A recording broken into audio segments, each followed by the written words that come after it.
कल उत्तर प्रदेश में 9 सीटों पर उपचुनाव होना है, जिसे 2027 के चुनाव का सेमीफाइनल कहा जा रहा है।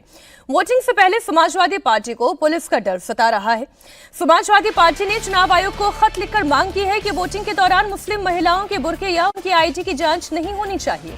समाजवादी पार्टी उत्तर प्रदेश के अध्यक्ष श्यामपाल की तरफ से भेजे गए इस खत में कहा गया है कि लोकसभा चुनाव के दौरान पुलिस ने आईडी चेक करने के बहाने महिला मुस्लिम वोटर्स के बुरके को हटाकर उन्हें भयभीत किया।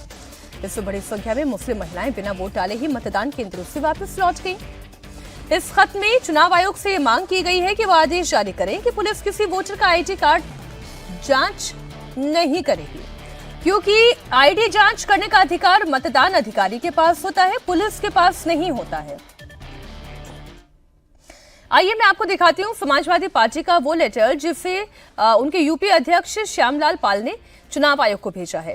इसमें पॉइंट नंबर 1 में यही है कि चुनाव आयोग से मांग की गई है कि वो आदेश जारी करे कि कोई पुलिस वाला किसी वोटर के आईडी कार्ड की जांच नहीं करेगा। इस लेटर के पॉइंट नंबर 3 में यह कहा गया है कि मतदान केंद्र पर तैनात पुलिस वालों को आईडी चेक करने का कोई अधिकार नहीं है। चुनाव आयोग ने यह अधिकार मतदान अधिकारी को दिया है। इस चिट्ठी में आगे लोकसभा चुनाव का जिक्र है। इसमें दावा किया गया है कि पुलिस वालों ने मुस्लिम महिलाओं के बुरके की चेकिंग के बहाने उन्हें परेशान किया था। कई मुस्लिम महिलाएं बिना वोटिंग के वापस लौट आई।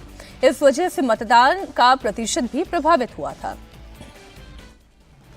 इस लेटर में अखिलेश यादव की पार्टी ने और क्या मांग की है वो भी आपको बता दूं। इस खत में मांग की गई है कि चुनाव आयोग ने सभी 9 विधानसभा क्षेत्रों के रिटर्निंग अधिकारी, जिला अधिकारी और मतदान अधिकारी को आदेश दे कि मतदान के दिन कोई भी पुलिसकर्मी किसी वोटर के आईडी की जांच न करे। इस खत में चुनाव आयोग के नियमों का विस्तार से जिक्र भी किया गया। इस चिट्ठी के बाद यूपी के डिप्टी सीएम ब्रिजेश पाठक ने समाजवादी पार्टी पर पलटवार किया। ब्रिजेश पाठक ने कहा कि संस्थाओं पर सवाल उठाना समाजवादी पार्टी का पुराना शगल है। चुनाव आयोग का जो भी दिशा निर्देश होगा वो सभी को मान्य होगा। इंडिया टीवी से एक्सक्लूसिव बातचीत में ब्रिजेश पाठक ने आगे क्या कहा, सुनिए।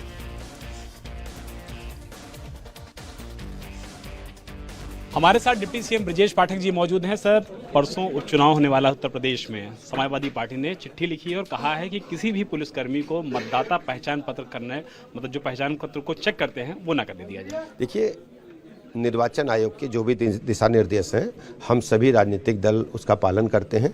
समाजवादी पार्टी का ये पुराना सगल है संवैधानिक संस्थाओं पर उंगली उठाना। जो भी नियम कानून के तहत होगा हम सबको मान्य है। हमारी सहयोगी रुचि कुमार इस वक्त लखनऊ से लाइव जुड़ गई हैं। रुचि, पहले तो हम दर्शकों के सामने नियम ही रख देते हैं कि आखिर नियम क्या कहता है। क्या आईडी पुलिस चेक नहीं कर सकती? अगर पुलिस का कोई संशय है तो क्या पुलिस ये जांच नहीं कर सकती कि वोट देने के लिए आया हुआ व्यक्ति, चाहे पुरुष हो चाहे महिला हो, वो आइडेंटिटी सही है या नहीं?